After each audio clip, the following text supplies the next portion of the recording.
Oui, bonsoir chers compatriotes. Bonjour chers compatriotes. Je ne sais pas où vous êtes en me suivant, mais j'apprécie et je vous remercie. Je suis très reconnaissant du fait que vous êtes là, vous me donnez cette opportunité de pouvoir échanger avec vous. Le thème d'aujourd'hui, c'est un Chinois qui fouette un Congolais et tout le monde est abasourdi. Comme si c'était quelque chose qui n'aurait jamais pu arriver. Ou qui n'est jamais arrivé, alors que c'est déjà arrivé plusieurs fois. Qui faut-il condamner? Le Chinois? Le Congolais? Les Congolais dans l'ensemble?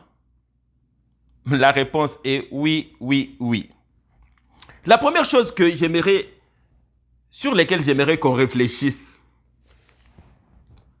le monde, la compétition là dans le monde, dans le marché qui est aujourd'hui un marché mondial, ce n'est pas une compétition des petits là. Si tu n'es pas fort, les plus forts vont toujours t'écraser et la vie continue. Donc, si le Congolais n'est pas fort, il va être écrasé. Non, désolé, je m'excuse. Ce n'est pas qu'il va être écrasé. Il sera toujours écrasé parce qu'il a toujours été écrasé. Donc, ça va continuer. Est-ce que... Prenons un exemple simple là. Les Congolais sont allés jouer à la Coupe du Monde de football. Je ne sais plus c'était en quelle année là, on était vraiment trop jeunes là. Début des années 70. Ils ont été battus par la Yougoslavie.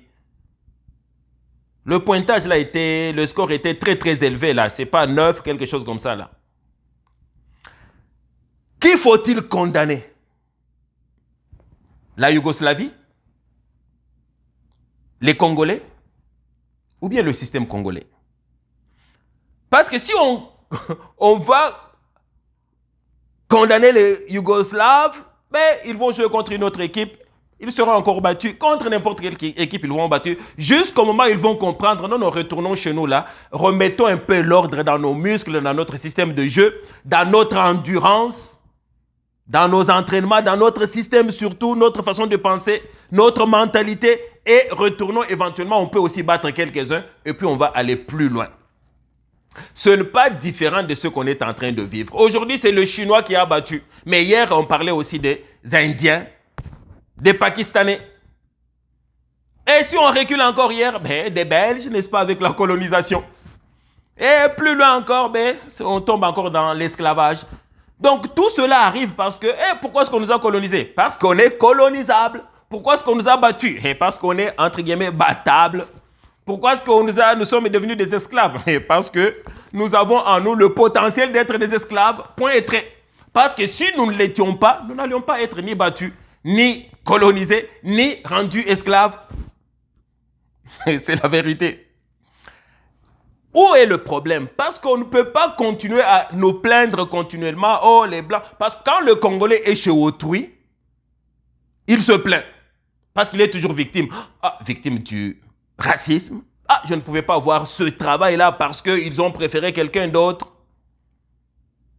Il est chez lui où il est majoritaire parce que là-bas, on peut dire que ben, tout le monde est blanc, tout le monde est français, tout le monde est canadien. Donc, c'est difficile pour le pauvre Congolais. Maintenant, il est chez lui où il est majoritaire. Il y a juste une petite poignée de main là de Chinois.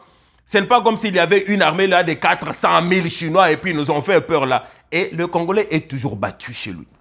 Où est le problème? Le problème, c'est que, vous savez, quand on était à l'école primaire, à l'école secondaire, il y avait, même si le prof là est méchant, il frappe, etc., il y a toujours 2, 3, 4 élèves là qui peuvent être les amis proches du professeur ou non, qui peuvent être dérangeurs ou pas du tout, qui peuvent être grands ou petits, mais qui ont, comme on dirait, une certaine forme de aura autour d'eux, et le prof a souvent peur de ces élèves-là.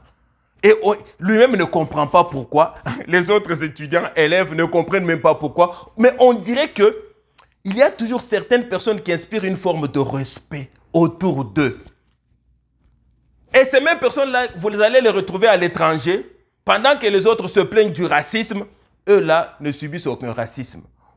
Ils vont aller chercher un emploi, on dirait que tout de suite ils ont l'emploi. on les respecte. Ils peuvent monter de grade partout où ils passent.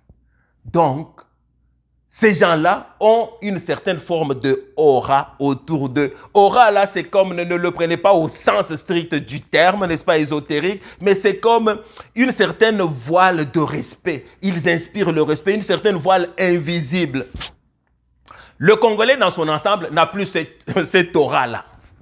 Et où est-ce qu'il est parti? Vous savez, je suis dans l'enseignement, là, ça fait plus de 13 ans. Et devant moi sont passés beaucoup d'élèves de toutes les cultures possibles. La majorité sont des Canadiens. Mais j'ai connu beaucoup d'Africains, beaucoup de Latinos, beaucoup d'Asiatiques.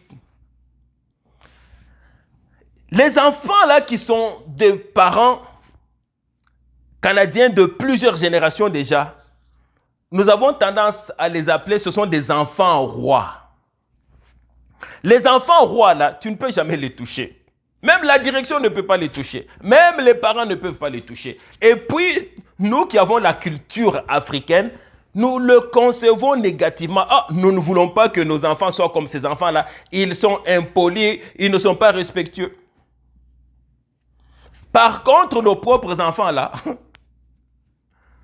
dès qu'il entre même dans ta salle de classe, même le premier jour, je suis capable de dire, ah, ça c'est un enfant roi. Ça c'est un enfant qui vient de l'Afrique. Ou, ah, mais ça c'est un enfant, bien, il vient de l'Afrique, mais c'est un enfant roi, ainsi de suite. Nous avons horreur, nous les Africains, des enfants rois. Maintenant, posons-nous la question. Si un jour, autour d'un puits, n'est-ce pas, des mines, que ce soit mines d'or ou d'autres matières premières, il y a des enfants rois qui sont déjà des adultes, à côté de nos enfants, nous qui n'étaient pas des enfants rois, que je vais appeler des enfants serveurs, et je vais l'expliquer bientôt. Vous pensez qui va inspirer le respect et qui va diriger et qui va être respectueux envers l'autre? Vous avez déjà la réponse. Et vous comprenez pourquoi nous sommes battables, nous sommes colonisables, et la liste est longue. D'où vient tout cela? Avant là, j'ai une petite histoire qui me vient à l'esprit. On était très jeunes, je ne sais pas si je pouvais avoir, c'est pas 8 ans, 9 ans. Non, je pense que c'était j'étais beaucoup plus jeune que ça. Avec un de mes oncles avec qui on a une différence seulement de 2 ans. Cet oncle-là, qui aujourd'hui vit en Allemagne, je ne vais pas citer son nom. Si quelqu'un jouait avec lui là, il avait l'habitude de lancer, n'est-ce pas, il te lance, n'est-ce pas, de pierres. Alors ce jour-là, parce que ça fait très longtemps, je ne sais pas, il a lancé une pierre là qui a brisé la fenêtre où dormait son grand frère, beaucoup plus âgé de peut-être environ 9 ans, 10 ans, qui est aussi mon oncle. Et il était avec ses amis dans la chambre ce jour-là. Et nous, on était en train de jouer, n'est-ce pas, entre nous, là, les plus jeunes, mon oncle et nous, on avait presque le même âge, il est plus âgé de quelques mois, là, ou d'une année. L'oncle le plus âgé était tellement fâché, là, il nous a appelés avec un fouet, il nous a frappés. Et son ami qui était là a commencé aussi à nous frapper, tous les deux étaient en train de nous frapper. Et après, cette histoire-là nous est restée dans la tête. On se dit, mais pourquoi est-ce que lui, il n'est même pas de notre famille? Pourquoi il nous a frappés? J'espère que vous voyez où est-ce que je m'en vais. Il nous a frappés parce que notre oncle, qui est le grand frère de l'oncle le plus jeune là, nous a rendus, entre guillemets, frappables. Donc, il a ouvert le chemin. Même dans notre tête, là, quand on était battus, là, c'était parce que, si l'oncle le fait et lui aussi peut le faire, c'est parce qu'au fond, on le mérite et que c'est faisable. Quand le Chinois était en train de frapper l'enfant, là, l'enfant, je ne connais pas l'âge de cet enfant-là ou de ce jeune homme-là, c'est parce que dans la tête de ce jeune homme-là, oui, ça fait mal, ce n'est pas correct là, mais ce n'est pas la première fois qu'il a déjà subi ça. Parce que quelqu'un qui n'a jamais été battu dans sa famille là, ça va être comme la fin du monde là. Il y en a d'autres là, mais qui est même prêt, n'est-ce pas, à bousculer ce Chinois là. D'autant que je ne pense pas que les Chinois sont beaucoup plus gros, beaucoup plus robustes que les Congolais là. Où est-ce que je m'en viens, je veux m'en aller, c'est à comprendre que notre système à nous, que ce soit au niveau de la famille, je vais parcourir un par un, que ce soit le système éducatif, n'est-ce pas, de notre scolarité, que ce soit nos églises, nous formatent à être des gens battables qui sont obéissants. Commençons au niveau des familles. C'est qui les enfants chéris, les enfants admirés? Ce sont les enfants soumis. Ce sont les enfants qui sont devant l'adulte, ils baissent toujours, n'est-ce pas, la tête. Ce sont les enfants qui, hey, va me chercher ça. Tout de suite, il est parti. Tout le monde va avoir. Donc, la valeur numéro 1 d'un enfant, c'est l'obéissance.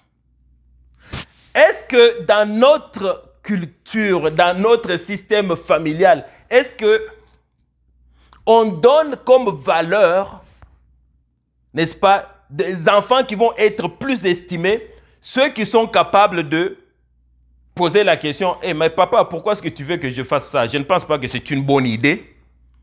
Oh! Tout d'abord, combien de gens sont capables de dire ça à leurs parents?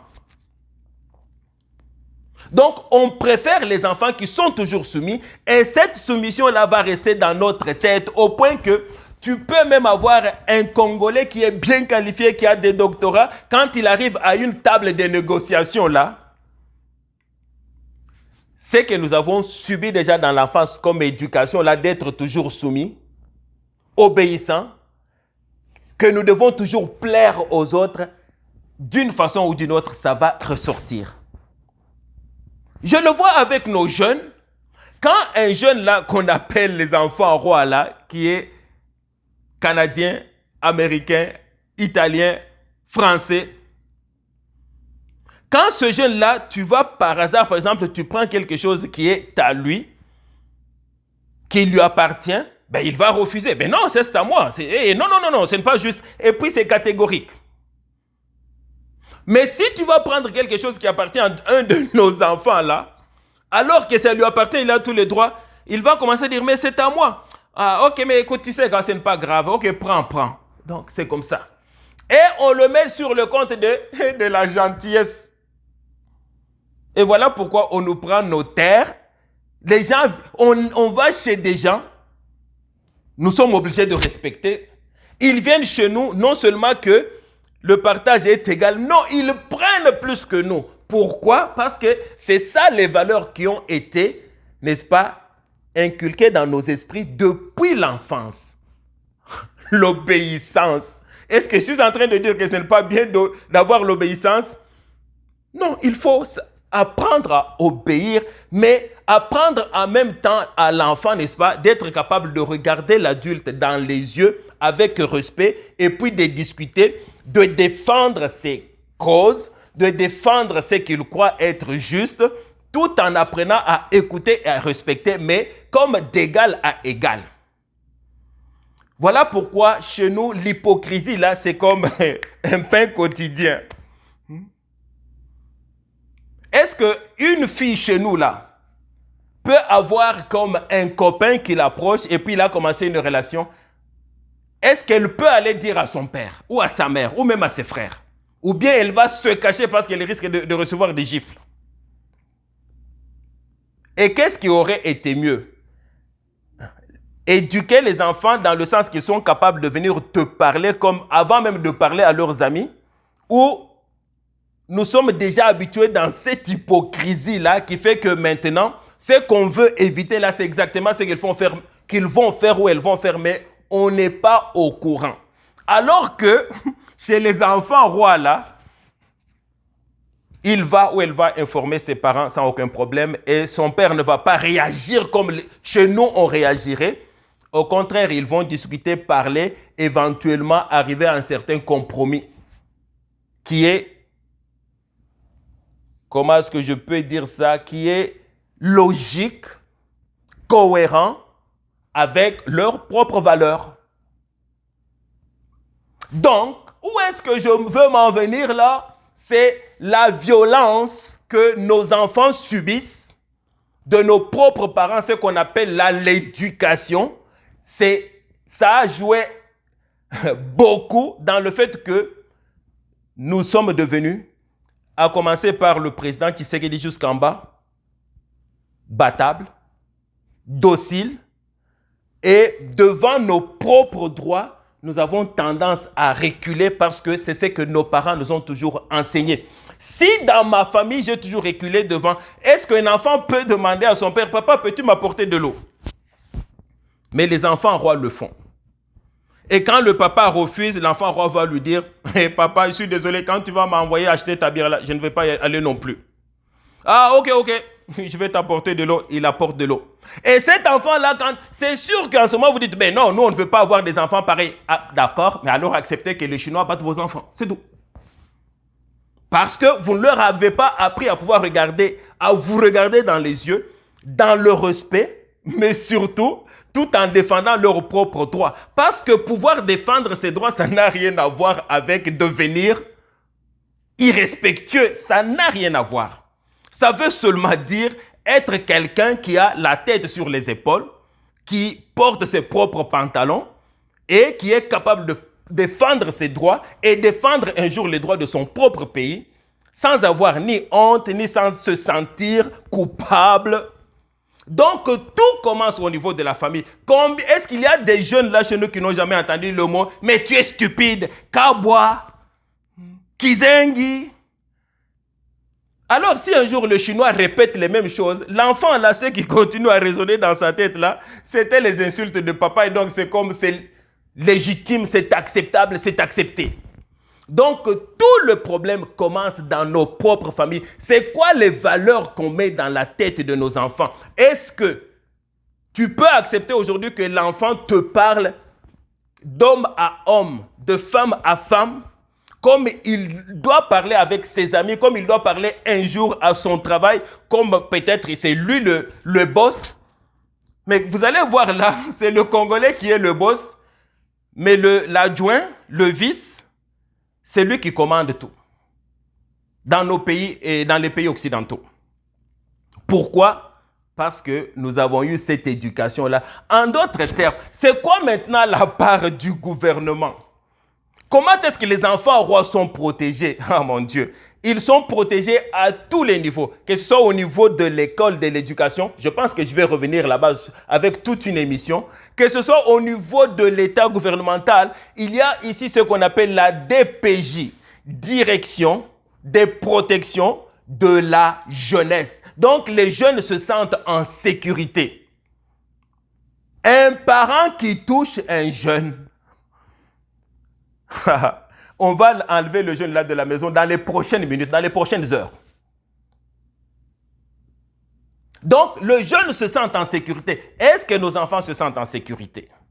Est-ce que le gouvernement veut se pencher sur ça? Donc, si on veut préparer nos jeunes, n'est-ce pas, à être compétitifs dans le monde de demain, il n'est pas juste question de connaissances théoriques, de connaissances techniques, n'est-ce pas, d'être spécialiste en géologie, en astronomie, etc. Parce que je vous garantis que dans tous ces domaines-là, vous allez trouver des Congolais. L'intelligence académique ne manque pas.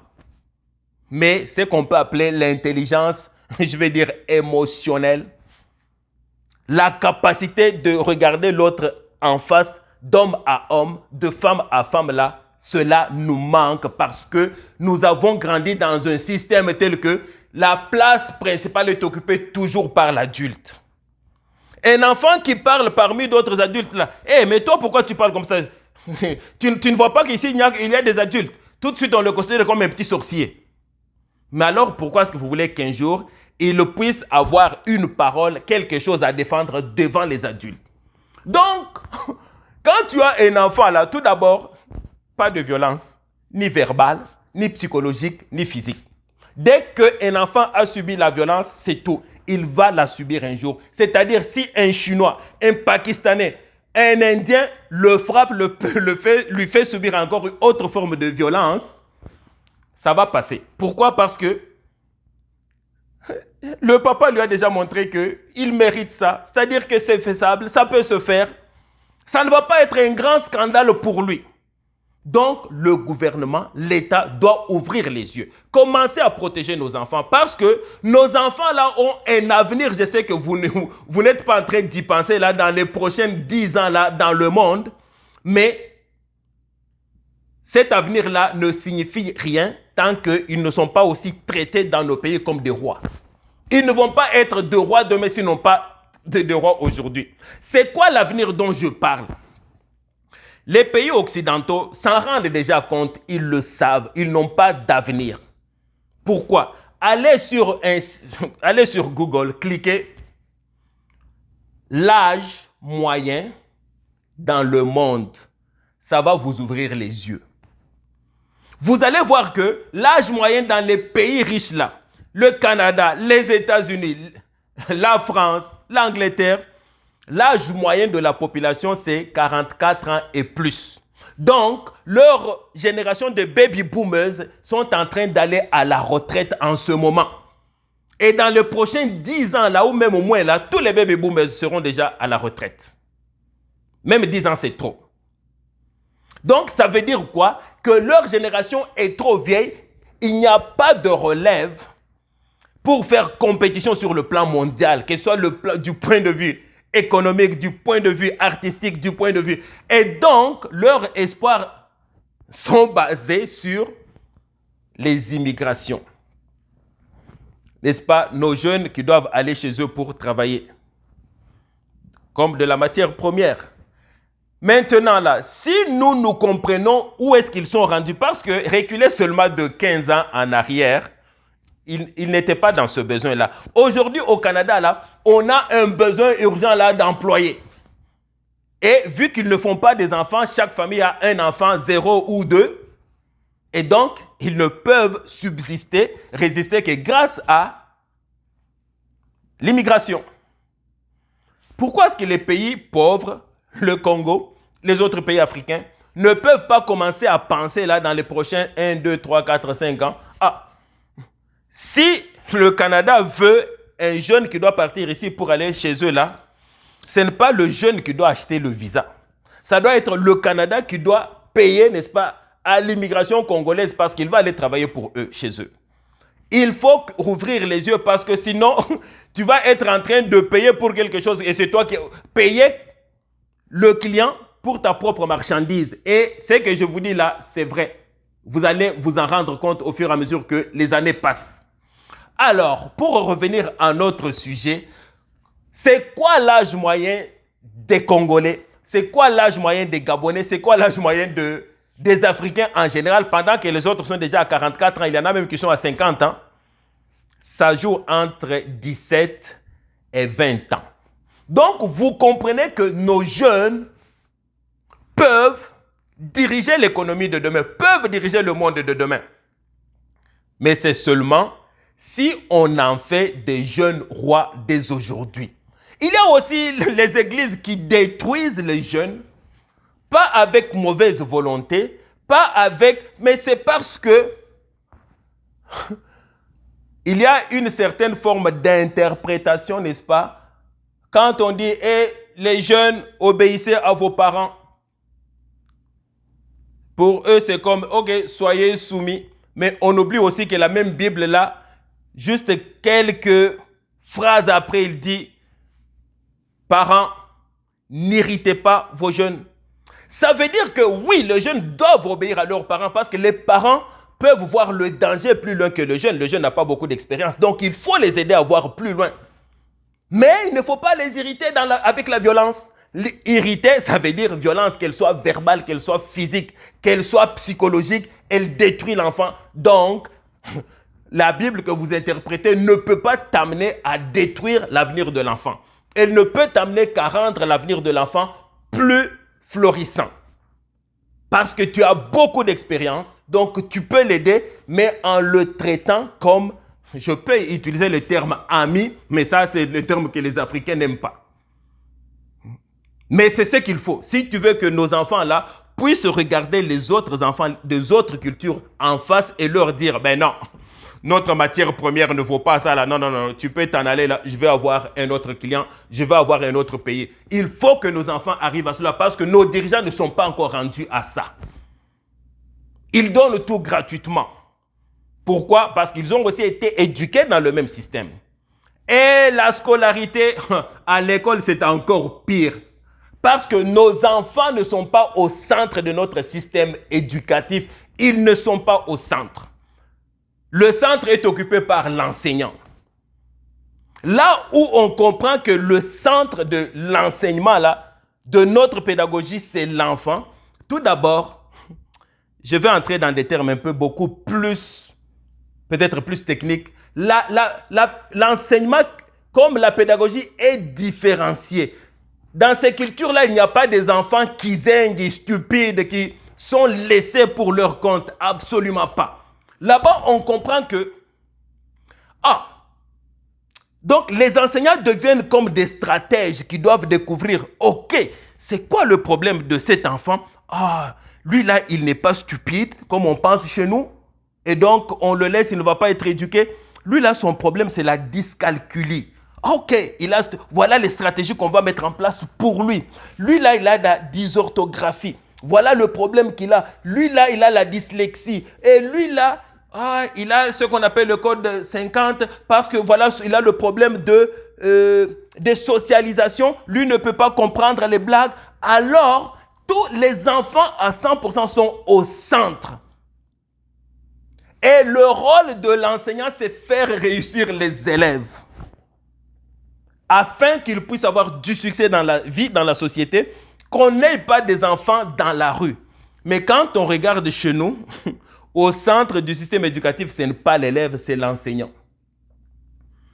Parce que j'ai souvent été étonné qu'il y ait des enseignants. Ils se vantent, moi dans mon cours là, sur 20 là, il n'y a aucun élève qui peut avoir 13 ou même 14. Ils se vantent pour cela. En oubliant que si on analyse juste sa propre phrase là, ça veut dire que ou bien tu n'es pas capable de prendre la matière et de la rendre assimilable à tes élèves pour qu'ils puissent comprendre ce que tu as dit à 100%, peut-être à 90%. Ça, c'est une première possibilité. La deuxième possibilité, c'est que tu le fais, mais tu es malhonnête, tu ne leur donnes pas les points qu'ils méritent. C'est tout. C'est ces deux possibilités-là. Mais quand on comprend que c'est l'enfant qui est au centre, l'élève, et que nous sommes là pour nous assurer que l'enfant doit réussir et surtout s'intégrer bien dans la société, notre système éducatif change complètement de face. Parce qu'il n'est pas juste... Je sais qu'il y aura éventuellement un jour une réforme pédagogique chez nous là, mais ça ne sera même pas une réforme pédagogique de la façon, comprendre c'est quoi le style d'apprentissage de l'enfant pour nous adapter à voir. J'ai dans une classe 60 élèves, mais dans ces 60 élèves-là, il y a 3, 4, 5 qui ont des problématiques différentes et qu'on va suivre différemment. Ça ne sera jamais ça. Ça va être juste une réforme de c'est quoi qu'on enseigne en géographie? Ça c'est trop vieux, il faut qu'on adapte. C'est quoi qu'on enseigne en mathématiques? C'est quoi qu'on enseigne? Ça va être plus une réforme du cursus, donc de la matière. Mais ça, ce n'est pas une réforme de l'éducation. Donc, même au niveau éducatif, là, nos enfants ne sont pas au centre. Ceux qui sont au centre, c'est toujours l'enseignant et c'est toujours l'adulte. Dans la société, c'est toujours, va me chercher de l'eau. Mais toi, là, pourquoi les adultes parlent, toi-même, tu parles aussi? Non. Donc, pour conclure, mes chers compatriotes, ce que les Chinois ont fait là, si on enlève les Chinois et qu'on mettait d'autres peuples, ils vont faire la même chose. Pourquoi? Encore une fois, parce que le Congolais est battable. Nos parents nous ont enseigné que nous sommes battables, nous sommes insultables. Et c'est le temps qu'on change si on veut que le Congolais de demain puisse se mettre debout et qu'il puisse développer une aura telle qu'on le voit, on a peur de lui, on le respecte. Telle que il ne se plaint plus que ils sont racistes parce que juste ils voient comment tu te comportes sans même rien dire là, ils vont te respecter. Et tout commence déjà au niveau de la famille, au niveau de l'école et au niveau de la société quand aussi le gouvernement prend en charge, n'est-ce pas, l'éducation des enfants, surtout la protection des enfants. On ne peut pas frapper sur un enfant. Il ne va pas être bien éduqué. Ok, nos enfants qui sont bien éduqués, regardez, tout le monde se joue d'eux. Alors, ça sert à quoi cette éducation-là? Ce qui compte, ce n'est pas juste ce que nous pensons, mais les résultats. Les enfants rois, ils entrent, ils te parlent. Hé, monsieur Bertin, comment ça va? Ça va bien, etc. Nos enfants entrent, ils sont toujours comme ça. Oui, bonjour, messieurs. Ils ont toujours peur. Mais comment est-ce qu'ils peuvent un jour confronter quelqu'un? Ah oui, nos enfants doivent être bien éduqués. C'est ça l'éducation. Avoir peur de l'autre, c'est ça l'éducation. Avoir peur du chinois, c'est ça l'éducation. Avoir peur de l'Indien, c'est ça l'éducation. Avoir peur des Pakistanais, c'est ça l'éducation. Avoir peur du blanc, c'est ça l'éducation. On va toujours les avoir comme porteurs de mallettes des autres parce qu'eux, ils ne sont pas congolais. Ils vont continuer à avoir le complexe d'infériorité envers tout ce qui n'est pas congolais à 100%. Chers compatriotes, je vais vous demander de liker si vous avez aimé cette vidéo. Likez, partagez-le et puis abonnez-vous. Si vous ne le partagez pas, peut-être que vous avez aimé, peut-être que cette réflexion peut aider notre société, nos parents, nos églises, mais si vous ne partagez pas, ça va rester juste entre nous, notre petit cercle de, je ne sais pas, une centaine d'abonnés. Donc, je vous demande à partager-le à 3, 4, 5, 10 personnes et ça va nous aider à pouvoir réfléchir davantage pour notre société, pour notre pays qui a le potentiel d'aller de l'avant. Vraiment, je vous remercie beaucoup et à très bientôt. Merci.